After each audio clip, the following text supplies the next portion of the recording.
How would you know if you've been brainwashed? Oh, dude. Well, that's a good question. It's a better question. I mean, okay. I don't really know how you would know if you've been brainwashed. Do you think you are? I don't. How do you know? Um, No, let me phrase that better. Why do you think you have not been brainwashed? I'm a pretty independent thinker, I think. I haven't developed any overly close relationships with anyone and giving them undue influence in my life. Have you been brainwashing me? I don't know. Who could say? You said I don't know. It's No. No, I don't. I'm not aware of any I'm- brainwashing that I'm doing to you. Yeah. I think you and I irritated each other just enough so that we don't let each other into the, you know what I mean? What do you mean don't let each other into the what? Like, we each have a healthy amount of, we're very different. We're very different. And so, Different enough to do a podcast. yeah, but I'm not like, I don't know.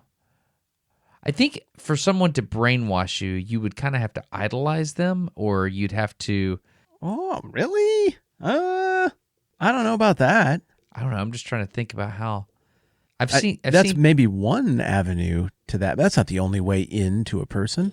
I mean, that's not how the Chinese brainwash a prisoner, or what we learned in World War II from brainwashing techniques. I mean, it's a totally different technique. Sign this document. It just says one basic negative thing about your country. It'll be fine.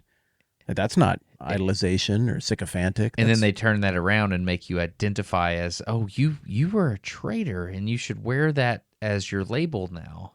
But you agree that your flag has some blood on it. I mean, you signed this paper and said that. So, I mean, Right. there are a lot of different ways to get to a place where you break a person's will. Where did I read that? I don't know, but I think I might have just repeated something I heard from you. Yeah. I read that in a, Brainwashing me. no, I forget where it was. No, I'm not. You just I went on this kick where I read 1984 and Animal Farm and, of course, Brave New World. Well, this is recent, right? You've cruised through these It was within the past year. mid-century dystopian novels. Within the past year.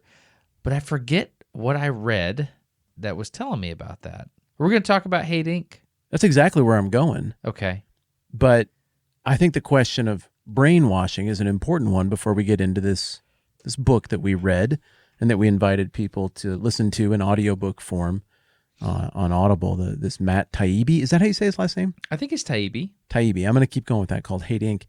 But the reason I'm warming up to it this way is because if we don't at least make a passing gesture at self-awareness, I think this conversation is going to suck. Because I think the easy thing to do with the book we just read is to think about how vulnerable everybody else is to the power of suggestion, which I think would be, we might as well just run up a flag that says, I'm vulnerable to the power of suggestion too, and I don't even know it if we do that. Because when I think about people in other countries, as we record this, there's some pretty serious tensions going on in the world right now. I would agree. And when I look at the misinformation campaign that I think disinformation campaign. The disinformation, the deliberate disinformation campaign being run by a country well known for disinformation campaigns. I look at that and this heart of pity stirs up in me. I'm like, those people, they're just brainwashed. How often have I said that over the course of my life to reconcile seemingly irrational behavior from other people over political things or the behavior of their government? You just look at it, they're brainwashed. They went along with the whole Nazi thing. They were brainwashed. Oh, they're brainwashed by their evil president into supporting awful wars and horrible things. They're brainwashing. But I wonder if people other places say that about me. And is that really just a phrase that we use to feel better about what is very difficult to square in terms of other people's understandings of things? Because when I first thought about brainwashing, I pictured you get tied to a chair, they put a whole bunch of black and white TV screens all around you with like screaming monkeys with fangs and real loud rock music and flashing lights and spirals and Hitler salutes and Klansmen marching and bullets and mushroom clouds. And like you take it all in and your brain gets scrambled, and then you're open to the power of suggestion, and then your captors tell you to think this thing, and then you become a loyal like attack drone. That's what happened in like cartoons and TV shows when I was a kid. Right. And now I understand, like, if brainwashing's a thing, it's a lot sneakier than that. So I'm back to this question before we go and explore what Taibbi is saying in this book was essentially a charge of an attempted brainwashing against you and me. My question is, are we, and how would we know? I'm not. Cool. And the second question, I think it'd be very hard to know. And it would it involves a level of self-awareness. It's like, I don't know. Lewis explains this. When he talks about moral law. Lewis Carroll? C.S. Lewis. Gotcha.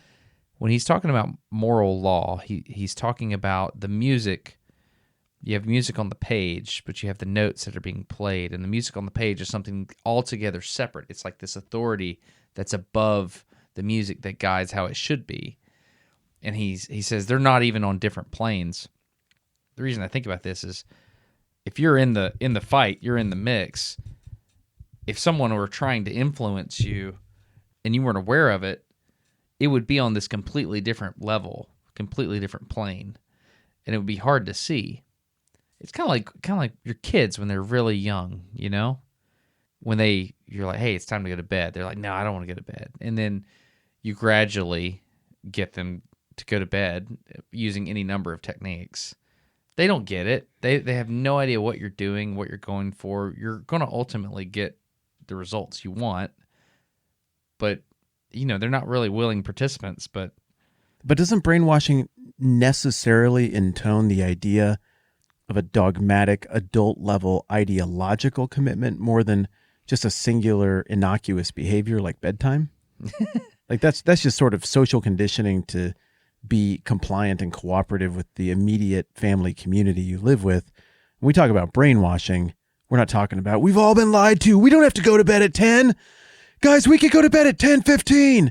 We're talking about, like, I hold this attitude about this political thing and about these outsiders or something like that. Yeah, the term brainwashing brings these CIA, conspiracy theory. It has all these weird LSD connotations or whatever. Flashing black and white TV with a shrieking monkey with fangs. Yeah. So I would say social conditioning is a better term. Okay. I've seen people who let anger take hold, and that turns into bitterness. And bitterness, once it's rooted in the heart, can kind of slowly turn over in a person. And just a blackness and rot. Yeah. I see that a lot. Are you socially conditioned? Oh, I'm sure I am. Is there a difference between social conditioning and brainwashing? You've seen how I interact with waiters and waitresses here. Wonderfully politely. Yeah, but you're very nice. I have friends I'm embarrassed to go through a drive-through with because they think they're being nice, but they're just very rude. Oh, really? Yeah, you're nice. That's outside observation. Yeah, you're nice as well when you interact with a waiter and waitress. But I think a lot of that, I'm socially conditioned to do that here. Like, it's normal to hold doors open for people. It's normal to treat people with respect. And I think that I am, to some degree, a product of my environment in that regard. So does brainwashing mean the same thing as social conditioning except negative? Like, brainwashing is being socially conditioned to do something awful. Social conditioning is being conditioned to do something neutral to good. I don't know. These are semantics. I don't think they're semantics, though. We talked about this earlier because of circumstances on planet Earth. We're trying to make sense of why other people can look at a situation that looks plain as day to be good versus evil. What the heck are you doing? And I'd like to think we're sort of empathetic humans. Maybe you more than me, but you try to think outside yourself. I want to be a person who thinks outside myself. And so when I look at something like that, I can't help but just be like, How could you do that? What are you doing, people I've never met from halfway around the world? How can you sign off on that? It's so inarguably wrong. And we both employed the same term as we've tried to work that through. Like maybe brainwashed? I don't know. I don't know if brainwashing is it. You can control what a person decides to do by only giving them a certain amount of information. That's interesting. Or lying to them. Well, sure. And I think in the situation that we're talking about here, I mean, these people are certainly being lied to at a minimum. Mm-hmm. But they're smart people. And so I think smart people can be fooled. So I don't know if brainwashing this word is are these people, have they been fooled? Okay. Have you been fooled? At times, yes. I've been fooled into thinking that certain people were my enemy, and they weren't. Yes, me too. Yeah. And I've also been fooled into thinking that I was a member of a bigger group that was against them. You remember when we read Them by Ben Sass? Did we ever discuss it? I think we just flirted with it. I think we did. Did we? I think we did. I certainly read it, and I certainly appreciated I did too. many elements of it. Yeah, and so I have been fooled into thinking I was a member of a tribalism in the past. And then I started thinking for myself. What did that look like? How did you think for yourself to get out of that thought rut you'd been conditioned into? It felt scary at first, and you ask a bunch of questions, and then you go through all the answers, and you're like, whoa, some of those don't square up with what I've been told. And so you start to try to reconcile certain things. And once you get through that, you say, oh, well, this part's true. And, that's not true, but it's not necessarily a lie either. It's framed. Yeah, it's framed. The pitches are framed a little bit. Mm-hmm. And so that's why I'm not a member of a political party. Same here. Yeah. I don't know. What I really appreciated about Hate Inc. is that Taibbi, in writing this book, he's pretty far on the left. Is he far on the left? Yeah, he's a Bernie Sanders supporter. I mean, socialism is a left-leaning ideology for sure. A little bit, and Bernie Sanders is proudly that's his economic read. So Taibbi is on the left, but I think what he did so well is he criticizes the left and the right. He just kind of tries to call a spade, but he also lets you know what his biases are. Yeah, which I think is cool, and that's difficult to do, to admit your own biases and admit that you got fooled. Yeah, he admitted both of those things in writing, and his reputation is staked on his ability to see a thing clearly and report to people what that thing actually is. And he acknowledged on more than one occasion, but one big one, he got fooled and participated in inaccuracies. And I think with me, while reading the book or listening to the book, by him acknowledging that, it's like, oh, okay, cool. I know where you're at. I feel like you're not trying to deceive me. So that was powerful. But I think what this book did for me is it made me see the Matrix on headlines. The thing that stuck out to me more than anything was the comparison of journalism to WWE wrestling, and how in wrestling, the story arc, there's always two people, two characters. There's the heel and the face. Yeah. I'd never short heard for the baby face. Yeah. Had you ever heard these terms before the book? Yeah. Yeah. I had never heard the terms. And so I was like, man, that's kind of a strange. And so You'd never heard somebody use the phrase, oh, he did a heel turn, or he turned heel. No, I've never heard that. Okay. What does that mean? Well, especially in wrestling, and this has been a thing since the 1940s, 1950s, pro wrestling started to catch on. I watched it with my dad as a kid, and as a young child in the 80s. It's real simple. You got somebody, and there's a whole story arc with that wrestler, and then you got to decide where you're going to take that wrestler next. And so Hulk Hogan was a good guy and a bad guy and a good guy. Andre the Giant was good and bad. The Ultimate Warrior was good and bad. The Undertaker, he's the Undertaker. He's got crazy eyes. He buries people. That should be bad. But he's like the most beloved good guy wrestler of all time, like chaotic good. And so just randomly, Randy Savage is the nicest man in the world with the lovely Elizabeth. Oh, yeah. And then all of a sudden... Have you ever seen this Cream of the Crop interview? No. Have you never seen that? No. I've just heard a clip of him saying those words. It is amazing. What's the guy that the ringside announcer guy? Mean Gene Okerlund. Okay. So he's sitting there interviewing Macho Man Randy Savage, and it's like this had to have been what happened. They're backstage, and they're like, hey, dude, you got to go out and do the interview. He's like, okay, cool. What do you want me to do? I don't know. Here's 7 creamers. Go somehow incorporate cream into the interview. It just all clicked. Continue. Have you seen it? Please keep going. He's like, oh yeah, so let me tell you what we're gonna do. And he's like doing a magic trick with his hand, and he's making these little bitty coffee creamers appear out of nowhere, and he's like putting them on the interviewer the whole time, like putting them on his head and his pocket, and the magic tricks are legitimately good. And he's riffing the whole time. There's no way that was written. Like table magic. Table magic. It's fantastic. And the whole time I'm dialed. And he ends the interview by putting a thing of creamer on his head and like doing some kind of hand thing and going off screen. Oh, cream of the crop. Cream of the... Oh, dude. Have you... Oh, yeah. Can I please play just a little bit of it? Yeah. I think it's important for getting where we need to go. Oh, this is definitely helping. Oh, wait. Okay. Cream of the crop, Macho Man Randy Savage. Okay, you ready for this? Yes. WrestleMania 3 at the Silverdome in Pontiac, Michigan. It's a day that I'm certain my guest at this time will not forget. I'm talking about Who is the that? former Intercontinental Champion Okerlund. of the world, Macho Man Randy Nothing Savage. means nothing. Nothing means nothing. Man. Nothing means nothing. What do you mean by that? More, I'm talking about all the way to the top, yeah. Unjustifiably in a position that I'd rather not be in, but the cream will rise First to the magic top. trick. Oh, yeah. Macho Madness, he has got more to offer than President Jack Tunney thinks that I got. Yeah, and I'm going to tell you something right now. Cards stacked against the Macho Man Randy Savage in WrestleMania 3. Hey, let me say it, yeah.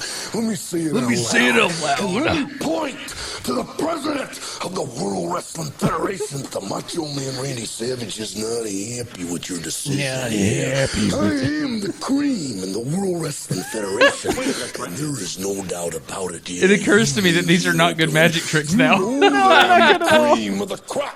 Oh, wait a minute, though, Randy. I've got to ask you very seriously. Do you Okay, anyway. It's so good. The cream of the crop. It's so... My journey with professional wrestling has been remarkable because I went from being a kid and being like, this is amazing. This is my favorite sport. Look at the things they do. Yeah. He picked up that guy and threw him right back down. Oh, that guy got hit by a chair. He's dead. What? Oh, he's mustering courage through heart and gumption. That's amazing. I wish I had that kind of gumption. And then Hulk Hogan beat Andre the Giant. And I watched it with my dad.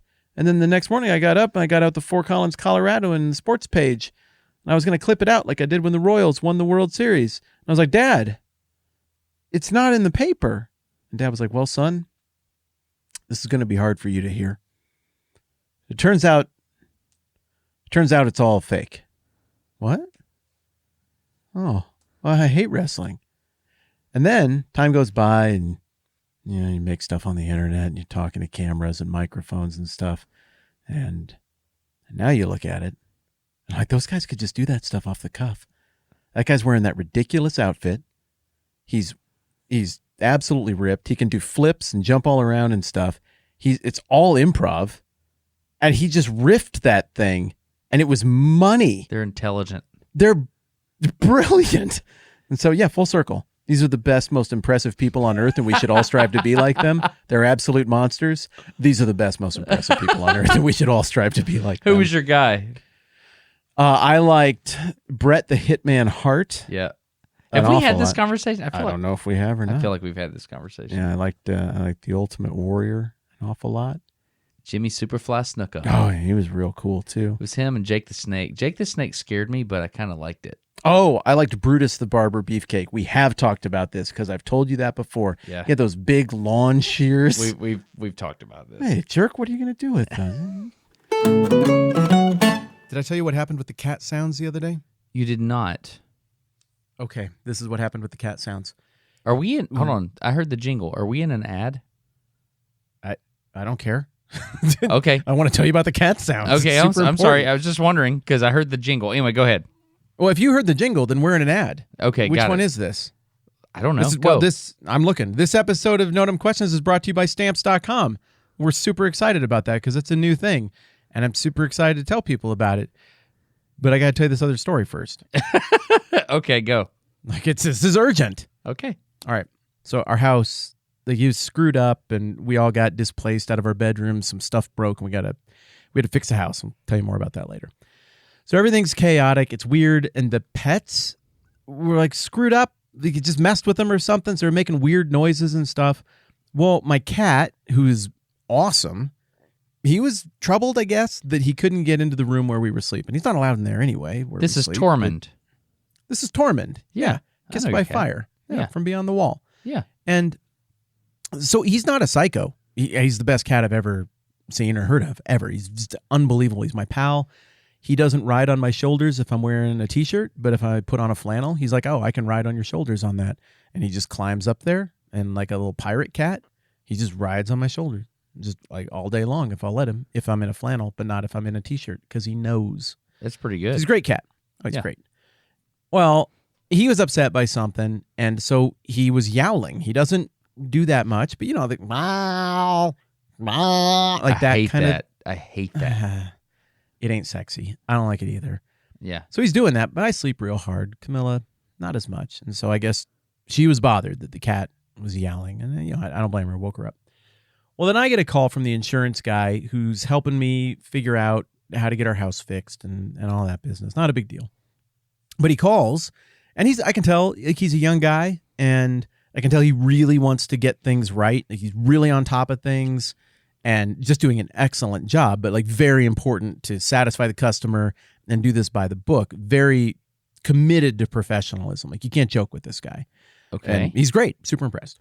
Okay. Well, Camilla, not knowing that I've taken a call, still laying in bed, and that I'm talking to somebody about like, you know, official family business, she is going around the house protesting the behavior of the cat, waking everyone up with her own cat yowling noises to punish us for no Okay. one else dealing with the cat. It's really funny.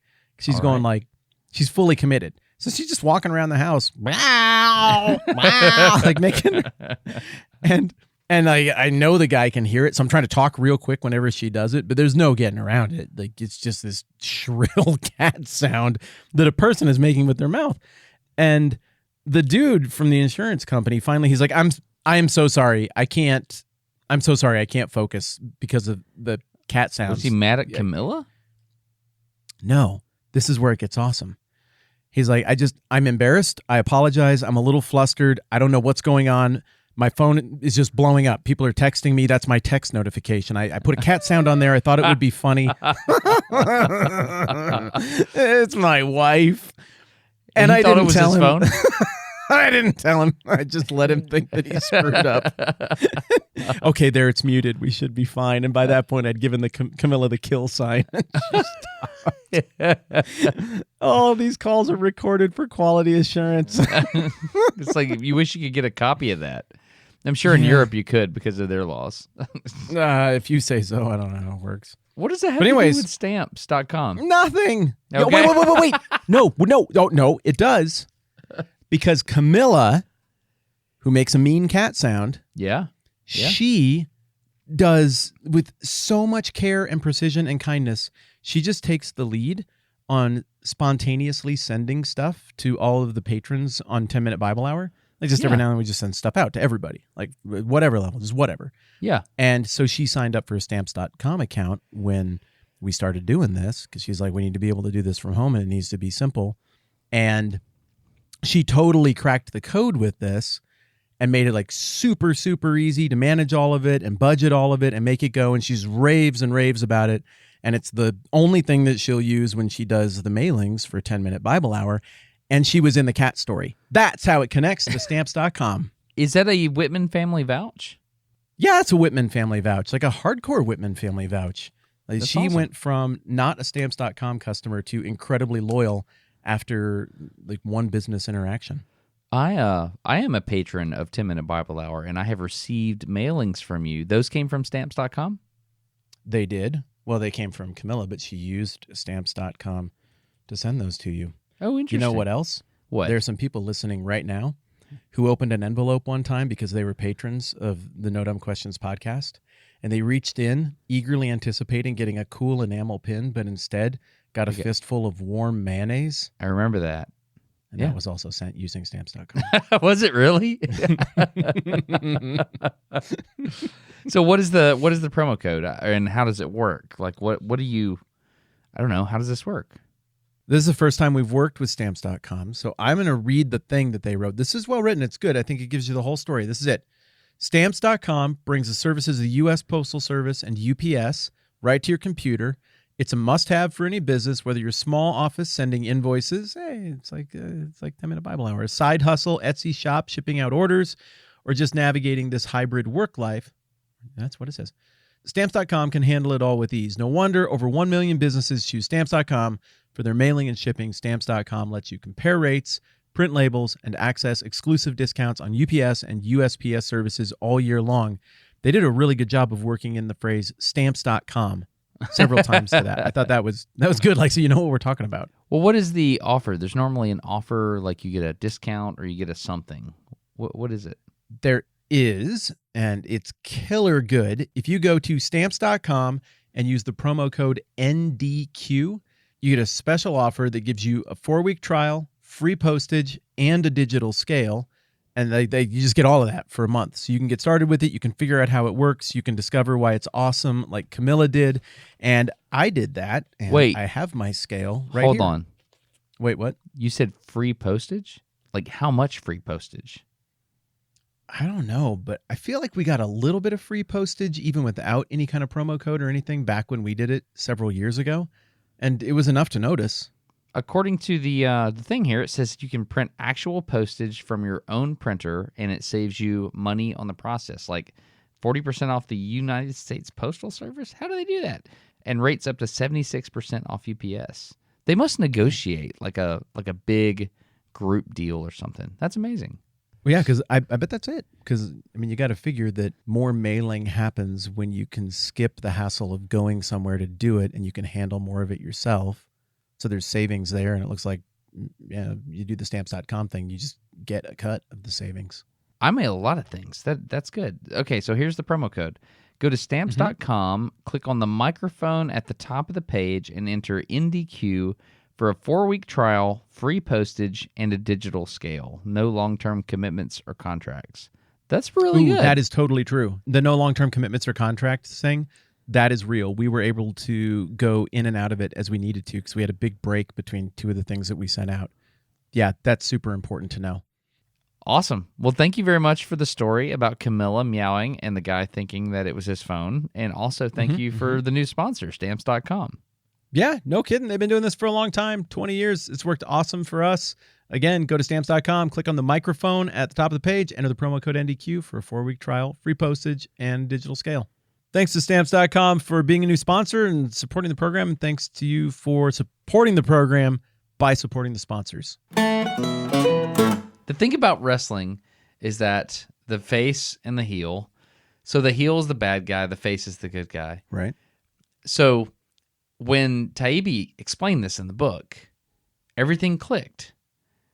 Because he gave several examples. And he talked about Hannity and Combs. And he talked about how they basically, one of them was set up to be the conservative guy that would always win, and the other guy was set up to be kind of like the pencil-necked, sniveling loser. Yeah, exactly. And so, therefore, if I believe the things on the right, I'm gonna tune in, and my guy's gonna win.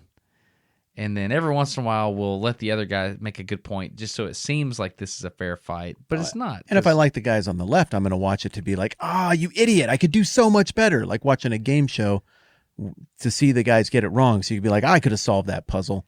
I could have got it. So there's kind of somebody for everybody with that Hannity and Combs model. Speaking of which, Pat Sajak tweeted the other day, the guy that from Wheel of Fortune. These are master rabbit trails, and I'm not going to stop you. Yeah, he had a whole Twitter thread about how he could see in the moment that the people that were playing were struggling because they were on national TV. Mm-hmm.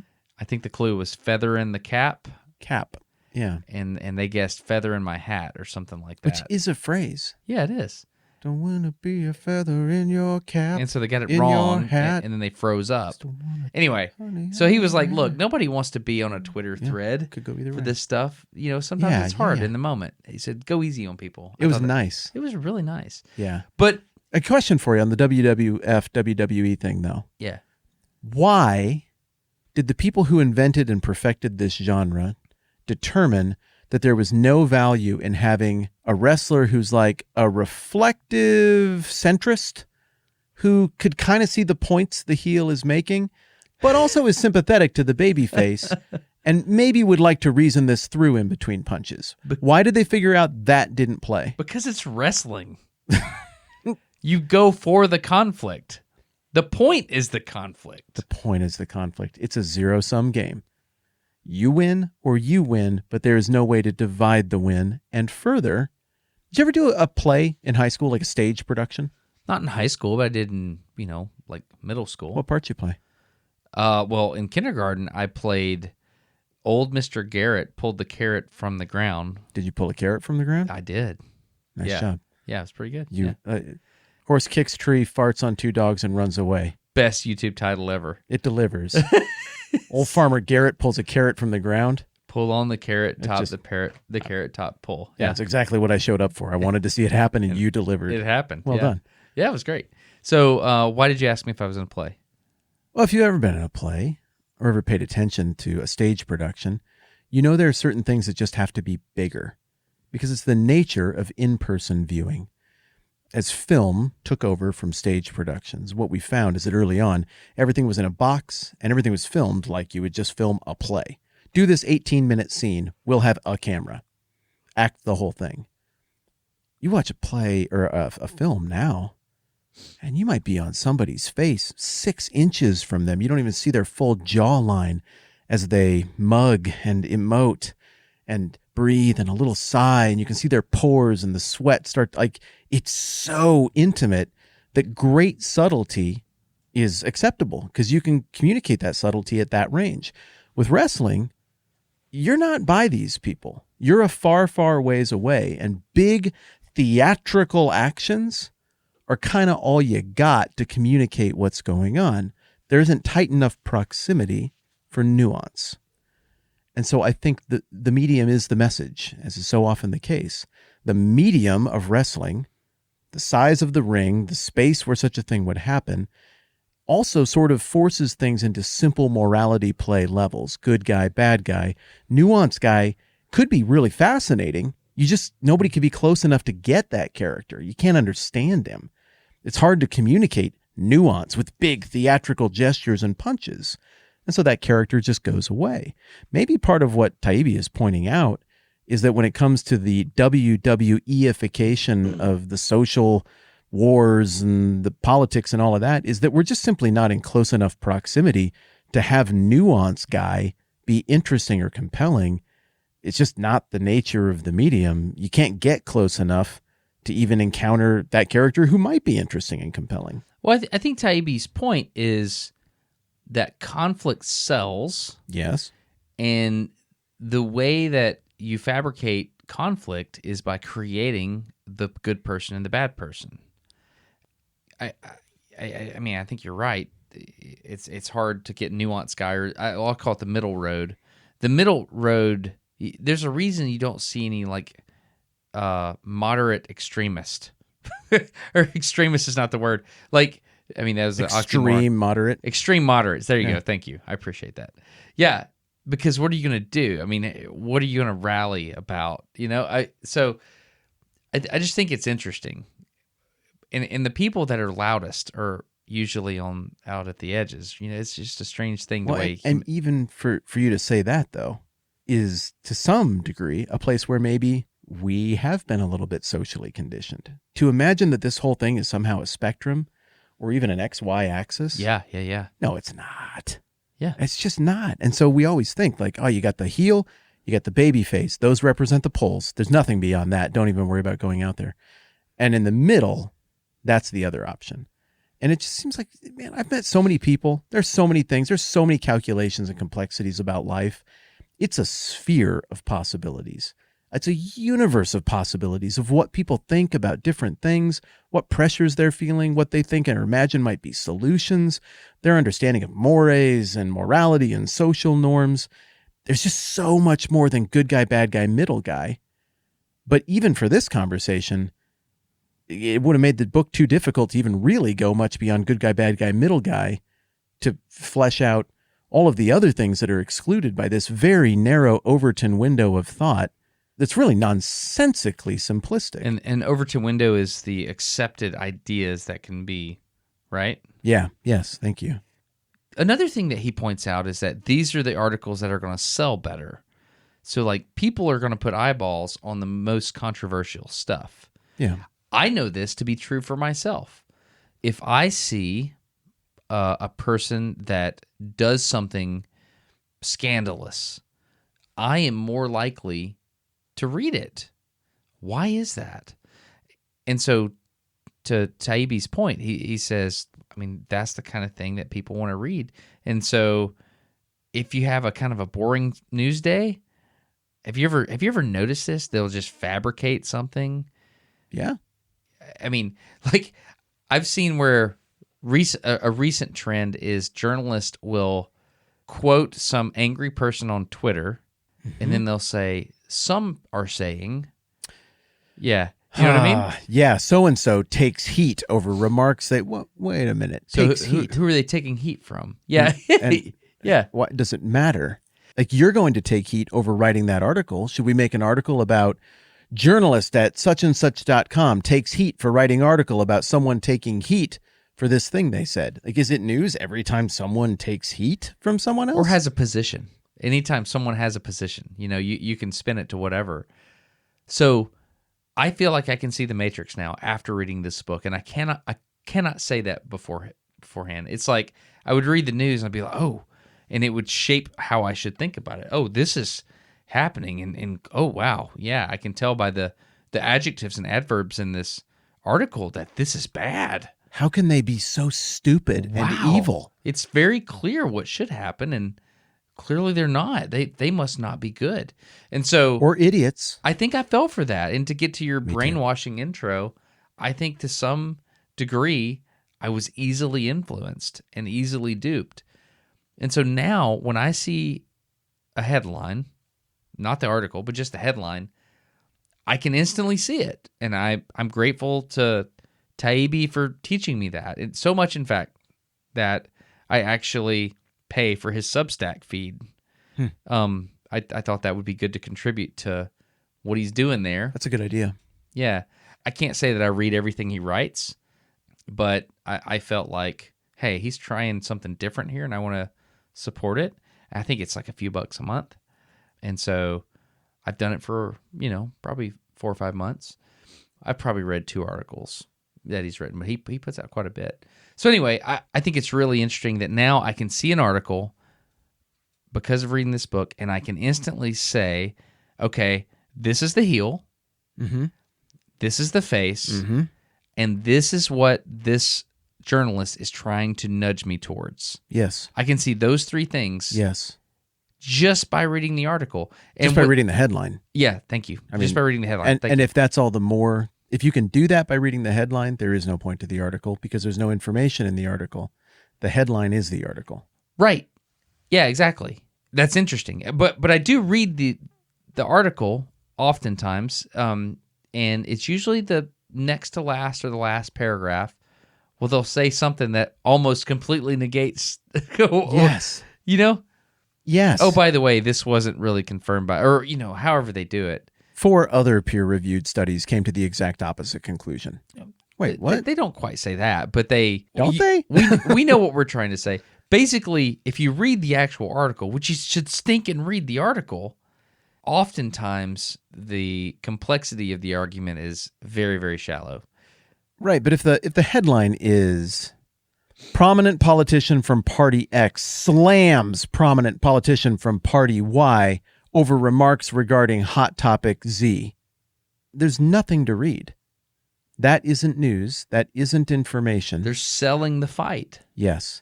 And now it's gone in the last few years. That's a really good formula, by the way. That you, It's everywhere. yeah, But now we've gone beyond that to a place where a cable news network will do an article on their website about something one of their TV news hosts said in an interview. Host so-and-so spars with despised politician from party Y over this hot topic. So? Like, you literally just wrote a news story about an interview you did at your news channel. It's a complete redundancy. But the people delivering the news have become players in the news, so they're part of the fight, and they're made to represent things. And it's gross. I read a couple of reviews of the book, and two of the reviews, I think I read three, two of the reviews came to the exact same conclusion. I have no idea what the political views are of the reviewers, but they both just said, after reading the book, it would seem that the most prudent move would be to turn off cable news forever. yeah. Just stop. This isn't helping you. It's not helping anyone. Just turn it off. I know a lot of people that are very intelligent that because they consume a certain type of media, whether it be a podcast, whether it be a TV show, whether it be whatever, these are smart people, Matt, but they're not smart enough to realize that they're only listening to one echo chamber. And because of that, I've seen them be in conflict with people around them who they presume to be their enemy that can't see it, but at the same time, they think they're the smart people in the room. You know what I'm saying? Yes. It's crazy to see this go down because these are intelligent people and they're just taken in by the trick. I don't know. It's sad to me. And it makes me wonder if that happens to me at the same time, right? That's my line of questioning at the beginning, because I've seen it too. I mean, what's the old play where it's a metaphor for Nazism and everybody turns into a rhinoceros? What? Yeah, isn't that it? The name of it escapes me, but it's some iconic theater production where somebody watches all the people around them turn into this mutation of themselves. They all turn into rhinoceroses, and it's an idea the mind virus is gradually infecting them. Muse just did an album that was dedicated to this. I can't think of the name of it, but it came out a few years ago. The same kind of concept here, a thought contagion that is highly contagious and highly transmissible. And people consume a certain echo chamber batch of content, and they become infected with this mind virus. And the theme has existed for a long time. We know this can happen to us, but not to us. Like, we know this can happen to humans, but not me. I see it clearly. And I think one of the tests, if we were to try and create a list of them to know whether or not you are brainwashed, like if sane, sober thinking me sat down to write a list, I think one of the things would be, have I heard from anyone who disagrees with this in the last week? And if the answer is no, I might be brainwashed. I might be fooled. Another really good metric. Am I angry? Well, I think that could betray us. I think it could betray us, but it's a really good starting place. I think it's a good one for saying, should I run through the rest of these questions? Like I mean this. Yeah. If I'm going to be angry, sometimes anger is righteous, sometimes anger is justified. Evil happens in the world and justice is important. I should be mad about injustice, mistreatment, and evil. But if I take that energy and weaponize it against things that aren't actually injustices or that I'm reading wrong, I'm creating a new injustice. That's a problem. So maybe step one in the flowchart is I should activate my matrix for considering whether I'm being brainwashed and fooled as soon as I'm mad. Because if I'm going to be mad, that causes action. I better check, as soon as the madness starts, I better check a certain list of things to make sure that this is actually a proper emotion and a proper response to a thing that I'm seeing with 20/20 vision. I think anger is dangerous, man. I think anger is very, very dangerous, and it's going to motivate you to do something, right? Here's a good thing. Is my anger motivating me to destroy a relationship or to build one up? Think about that.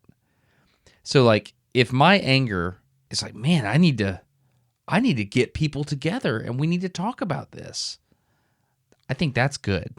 we got a problem and we need to solve it. And then we need to talk, like we need to come As a up, group. we need to agree that we need to solve it. And then we need to develop an action plan. Okay, that seems like we're going to interact with the idea. Yes. But if my anger is like, man, if you start with that, if you start with the word they, you're probably in the wrong to some extent, right? I don't know, except, this is a pretty weird.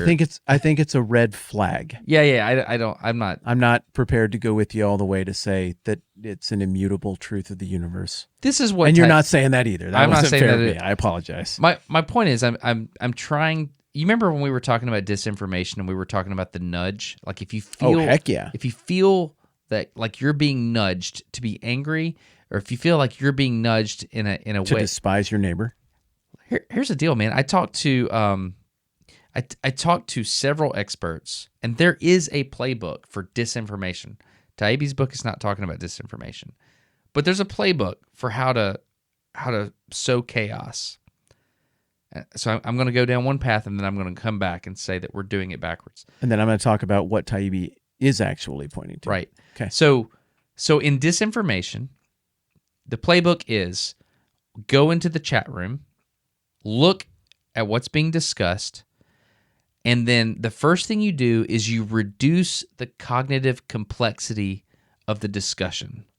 So if there is red, purple, blue in the room, and we can talk about red, purple, blue, the first thing you do is you take purple off the table. Mm-hmm.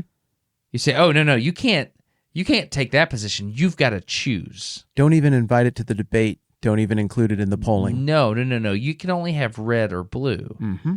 Like if you're not against red, then you're for red. Don't you want to stop herpes or chlamydia?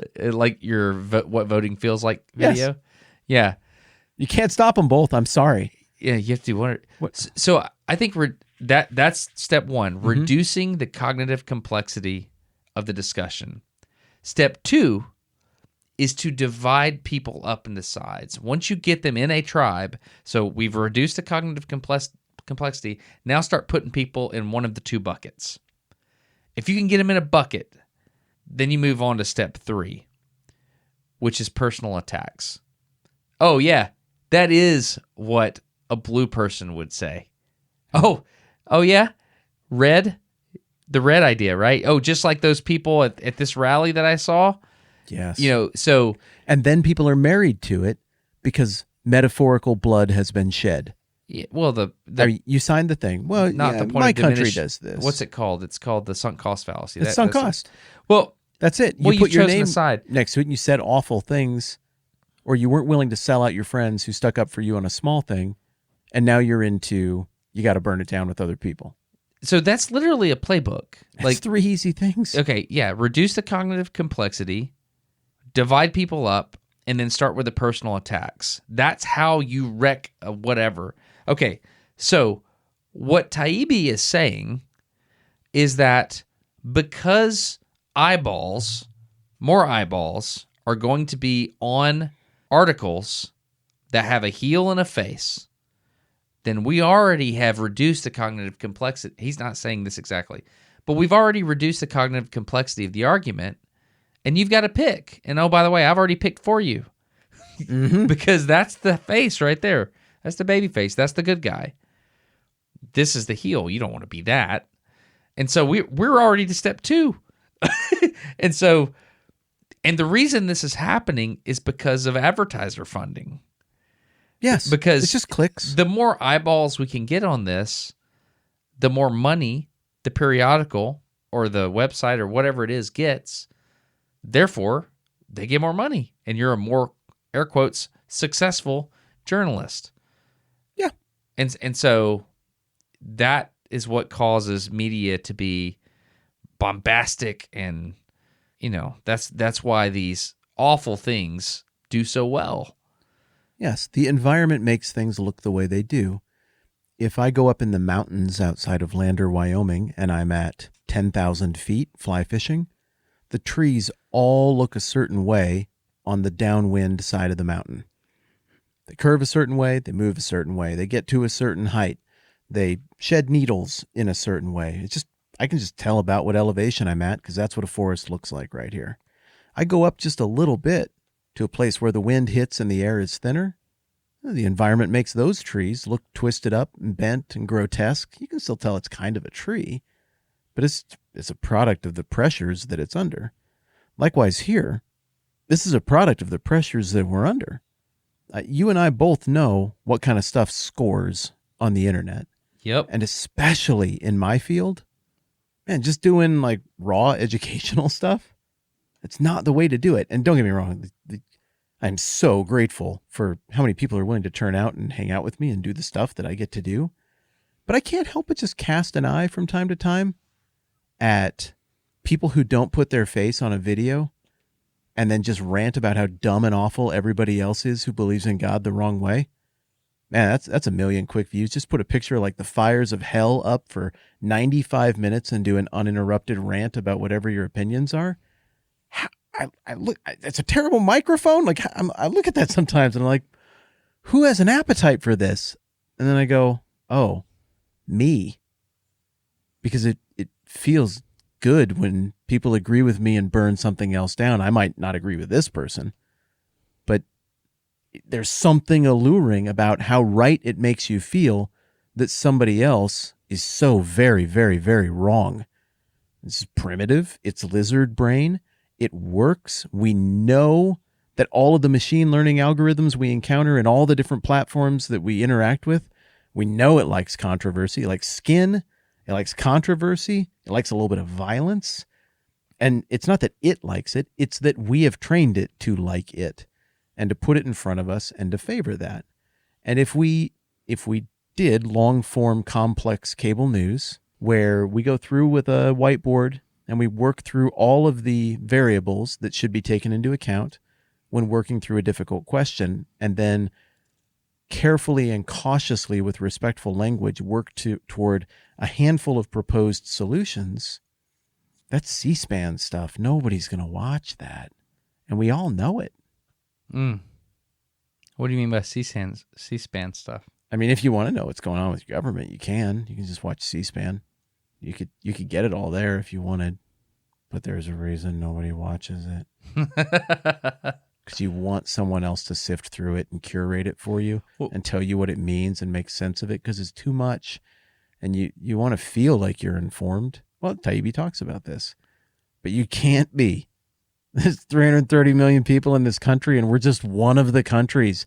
I have no idea what the heck is actually going on. News creates the illusion of knowing what the heck is going on. Was it this book that brought up the point that ideally you would get people spun up and worried about things they could never change? Was that Hate Inc? Sure, yeah. Yeah. That's crazy. I keep coming back to this, man. We sat in these chairs and we talked about the plan. Remember this conversation? What's the plan? What's the point? Oh, yeah. All the clicks, what is the plan? all the everything. Yep. What are you going for? What's the end game? I would bring it up again here. What's the end game of cable news? Which shrieking panel of supposed experts shrieking about which thing would be the thing that would cause us all to be like, that was the shrieking. I think we're done now. It's solved. Things are better. What could come across the ticker? What breaking news alert could some anchor jump on and be like, this thing just happened? And then everybody would be like, oh, we're done with the news because it ended. It's fine now. I guess I'll go fishing. There is no thing. There's no off-ramp. There's no end ever. And I think that is so problematic when we have something we're absolutely married to in our lives and there's no end game. Like, I know what the end game of my faith is. I believe that there's something that happens after death. I believe that there's a bigger reality than just the physical. I know what the end game of my sports rooting is. There's a game at the end of the season that decides who won that season, and then we'll have another one next year. I get it. I know what the end games of my relationships are. I want them to grow until the day we're separated by death, me and all the people I love. I get it. I just don't know what the end game is of the Hate Inc. hatred game. There's no off-ramp. There's no end. Hate. That's the end game. Hate is, I mean, I think the title is well Well written. Hate Incorporated. I mean, that's the product we make, hate. It was a bold move of him to title it that and somewhat divorce the word hate from a crime of not liking somebody else's innate attributes and to reassign it to a more general description of hate, which is just, no, whatever you look like, I just legitimately hate you and what you stand for. You're referring to the modern impotent use of the word hate? And impotent's a great term for it. Yeah. When something means everything, it means nothing. Oh, yeah. That's interesting. I think it's a good book. I think so too. I hated listening to it. I hated listening to it twice. And the reason I hated listening to it is because it struck me as true, and it held up a bit of a mirror to me, and it made me see things about the way we've built our media and news that scares me, frankly. I mean, I'm like, how would you build a system that gets it right? How would you build Love Inc.? Honest question. You would have to make far more sophisticated people than what we currently churn out. And a lot of people are going to hear me say that in the third chair and be like, how dare you point your finger at our thing? I'm pointing my finger at all the things. Here, I'll go first. I would point the finger at the church, which, whether a person is religious or not, has been a vitally important institution throughout human history, even before Christianity. Vitally important. I would point the finger at media, the fourth estate. I would point a finger at business and corporations and products.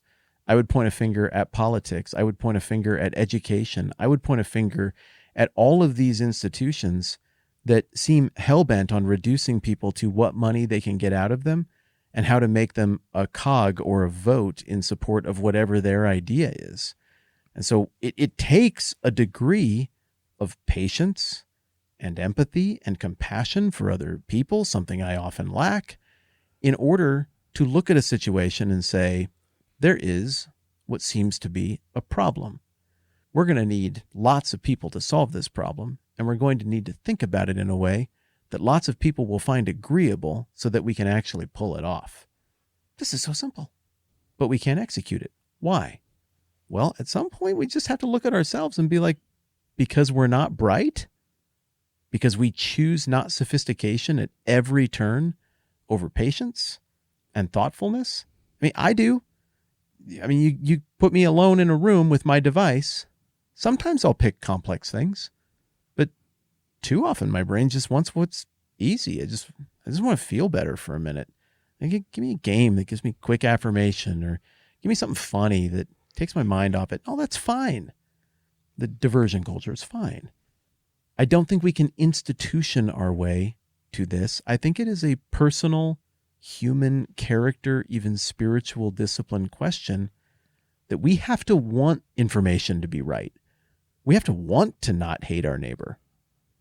Right now we want to, it's just so easy. Just give us an excuse. Okay, I knew they sucked. I just wasn't sure why. But then I watched that news bit. Now, okay, I suspected as much.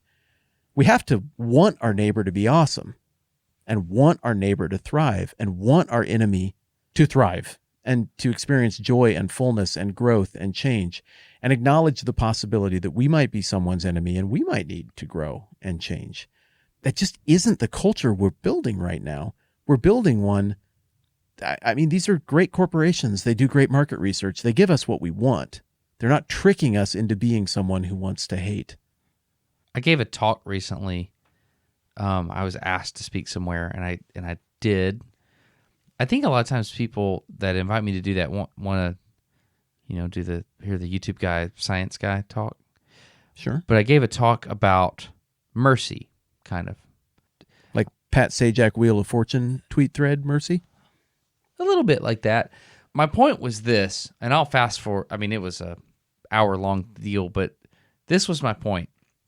I think that we hold the grievances of others over their heads because it gives us power over them.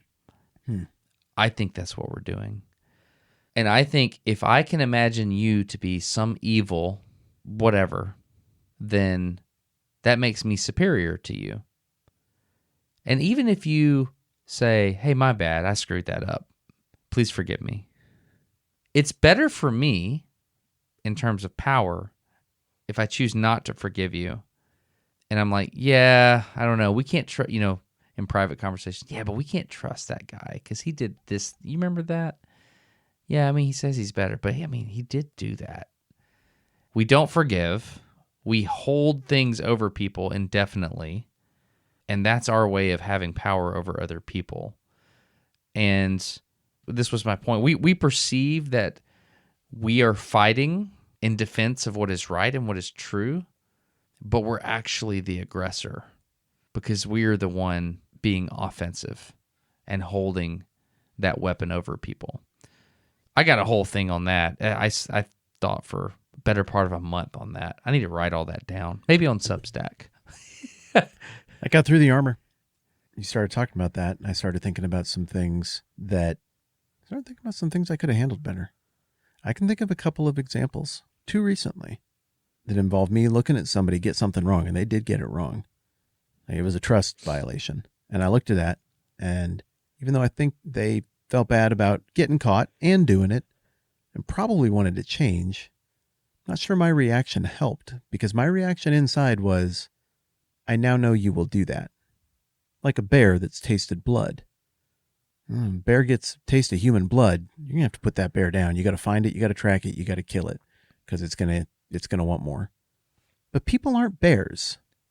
People are capable of self-awareness. I know this because I've done things that were wrong. Then I realized it was wrong. And then I started doing those things to people less because I understood empathetically that I had hurt them with the things I had done. And if I could change after realizing I was wrong and hoped that people would see that change and maybe even give me the space and trust to change, then surely other people could. I'm ashamed listening to what you just said about the way I've thought about a couple of people. I probably need to call them and I probably need to deal with it because I consider myself to be a pretty forgiving guy, but I'm not sure I was in those situations. I'm right here. I forgive you. Thank you. Both people I was talking about are you. Oh, you got me coughing. That's good. No, I don't know, man. I think this was a fantastic book. I've recommended it to a ton of people, and I always say the same thing. Hey, you're going to hate listening to this, but when you get done, you're going to be able to see The Matrix. That's exactly, almost verbatim, the recommendation I've given. And so far, no one has taken me up on it. So I guess I need to work on my sales pitch a little bit. Yeah, a buddy of mine did. He took me up on it. Did he see The Matrix? Yeah, he did. And he told me as much. He's like, dude, I listened to that and I hated it and I loved it. And now I can see things. And I feel, his words, he's like, I feel like I can see things other people can't see now. I should know this about you. I'm embarrassed I don't. Did you play high school baseball? No, I did not. I was a late bloomer. So my parents moved me to a different high school from where I went to junior high. And I was little. Okay. And that high school was really, really good at baseball. And I was too small. Okay.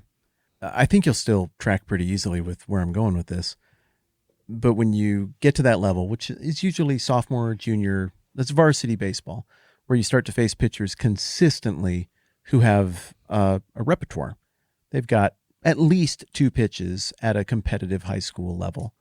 Unless you got like a big farm boy who just eats a bunch of corn and throws 85 miles an hour as a 17-year-old. And, he might just throw that heater the whole time. But most people are going to throw, for those who aren't familiar with baseball, in the third chair, they're going to throw balls that curve and balls that go straight, balls that change speeds. Maybe they have 3-4 different pitches and you don't know what's coming.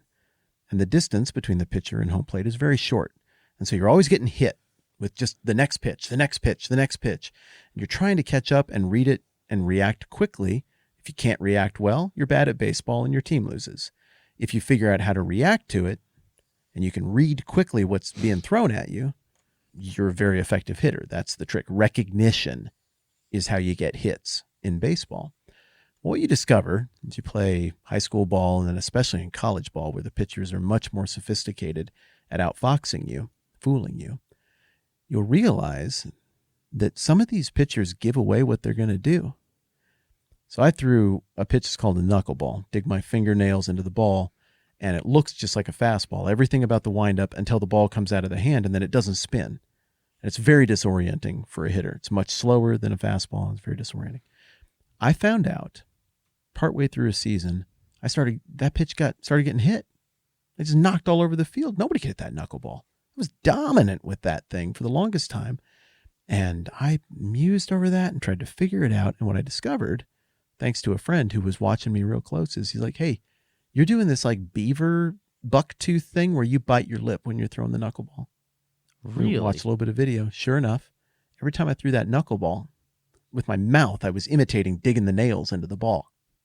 And so I do it with my face. Subconsciously. Yeah, what a weird idiosyncrasy.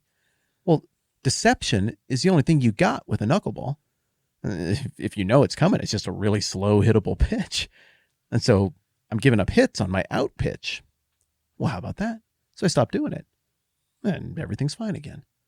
When pitchers do what's called tipping their pitches, the smart opposing team will not let them know that they're doing it. You just recognize what they're doing and you don't get fooled anymore. And pretty soon you start smoking what they throw at you, hitting it real hard.